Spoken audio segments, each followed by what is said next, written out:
계파를 초월해서 하나된 민주당을 만들겠다라는 취지로 설립된 초일회의 이 대표격인 간사를 맡고 있는 양기재 의원에게 모닝콜 걸겠습니다. 양 의원님 나와 계십니까? 네, 양기재입니다. 반갑습니다. 오랜만입니다, 양 의원님. 예, 저는 광주에 희망과 대안 포럼 출범식 있어서 지금 광주에 막 내려서 전화 받고 있습니다. 네, 광주에서 전화 받고 계시군요. 질문 드리겠습니다. 혹시 양기재 의원님 검찰과 내통하신 적 있으십니까? 이거 제가 윤석열 정부에서 검찰이 어떤 나쁜 짓을 하는 거 아는데 국민의힘도 아니고 민주당의 국회의원이 검찰과 내통했다는 것은 있을 수 없는 일이죠. 그럼 혹시 양 의원님은 아닌데 초일회 회원 비명계 국회의원 중에 박용진 의원이나 검찰과 짜고서 찬성표를 던졌다라는 의원이 계신가요?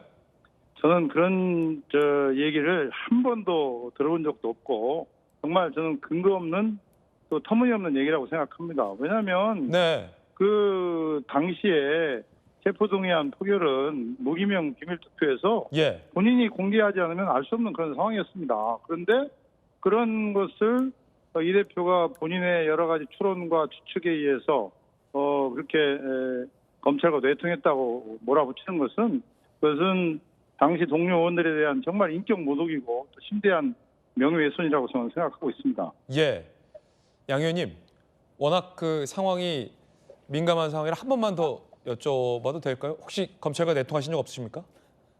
아까 말씀드렸잖아요. 윤석열 정부의 검찰이 얼마나 나쁜 짓을 하고 민주당과 이 대표를 탄압하고 정말 그런 검찰과 내통한다는 것은 그건 민주당에 있는 의원이나 민주당 당원으로서 상상이 어렵고 그런 사람이 있다면 그건 벌써 당을 떠났거나 큰 천벌을 받았겠죠. 이 대표는 왜 근데 그런 주장을 했을까요?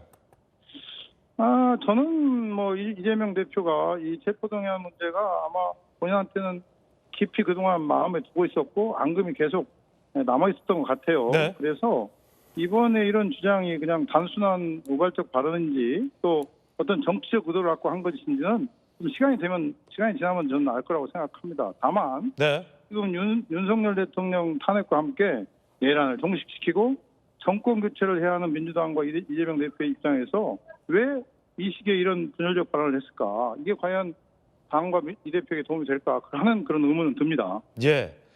이재명 대표 주장 중에 원래는 가결을 요청하고 싶었는데 이른바 누가 가결표를 던지는지 누가 검찰과 짜고서 당을 흔드는지 알아보기 위해서 일부러 부결을 요청했다라는 주장도 있는데 양 의원님 아시겠지만 그때 이 대표가 단식까지 했잖아요. 단식하고 그 페이스북에 부결을 요청하는 그런 그 내용을 올린 걸로 제가 기억은 하고 있습니다. 네, 색출을 위해 가결을 호소하고 싶었다. 이 발 어떻게 보십니까? 이것은요, 우리 상식을 가진 국민들이라면 그 발언에 대해서 쉽게 그게 와닿겠습니까? 저는 그것은 이재명 대표 개인이라고 생각하고요. 저는 그 이재명 대표가 이런 앙금이 있어서 그게 또 비명 행사의 공천으로 이어졌는지 그건 잘 알지는 못하지만 네네. 그러한 가능성은 저는 아주 없다고는 생각하지 않습니다. 잠시만요, 양 의원님. 지금 예. 말씀하신 것이 결국 지난 총선 비명 행사로 이어진 게 체포 동의안 통과됐던 앙금 때문이다라고 말씀하신 거예요?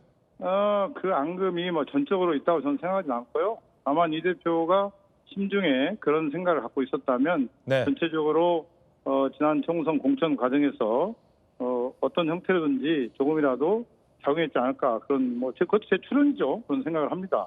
그런데 이 비명행사 공천 알다시피 대한민국 정당 공천사에서 매우 불행한 일이고 잘못된 일이라고 저는 생각하고요. 네. 그 이유와 진상이 반드시 밝혀져야 하고 그래야 재발을 막을 수 있는 거 아니겠습니까? 정청래 의원은 이른바 비명계 의원들을 향해서 검찰 부역자들은 사과하라라는 입장 냈는데 어떻게 들으셨습니까? 아니 아까도 말씀드렸지만 검찰 부역자 있으면 공개하라 이거예요. 예. 제가 아까 얘기했잖아요.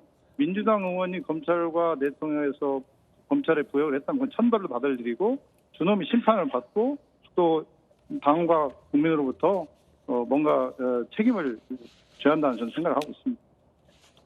이 대표가 통합 행보를 하던 중이었잖아요. 예, 예. 그 통합 행보와 조금 전 저 발언은 잘 이어지지 않는데 어떻게 생각하십니까? 결국은요, 우리가 이 대표의 통합 행보를 보면서 과연 진정성이 있느냐라는 문제를 많이 언론도 제기하고 또 비명계 쪽에서도 제기를 했는데 그런 그 진정성이 과연 있느냐가 이번 이 대표 발언으로 드러난 게 아닌가 저는 생각이 들고요. 이 대표도 기회 있을 때마다 청구를 외부로 돌려야 한다고 했는데 이번에 그냥 본인 스스로 말을 뒤엎고 내부 분란을 자초한 거 아닙니까? 네. 그래서 저는 아까도 말씀드렸지만 지금 민주당이 이 내란 종식시키고 윤 대통령 탄핵 문제를 해결하고 또 정권 교체를 하려면 정말 더 진정성 있는 당내 통합도 해야 하고 또 이 대표도 여러 가지 정치적 그런 발언이라든가 정치적 사안에 대한 언급을 신중하게 해야 한다 그런 생각을 하고 있고요. 예. 어제 우리 초일의 의원님들이 그 성명을 발표했지만 예. 이번에 그 발언에 대해서도 저는 사과하는 게 맞다 이렇게 생각합니다. 이 대표가 사과해야 된다. 이 대표가 이런 말도 하셨어요. 당을 사적 욕망의 도구로 쓰는 사람이 살아있으면 당이 뭐가 되겠냐. 그 발언을 들으면서 저는 이재명 대표한테 그 발언을 돌려주고 싶습니다. 양 의원님 언제 돌직구 나와주시죠. 불러주시면 가서 저 시원하게 같이 대화 나누겠습니다. 네, 모닝콜 광주 송정역에서 양기대 전 의원과 전화 연결했습니다. 양 의원님 감사합니다. 네, 고맙습니다. 예, 예.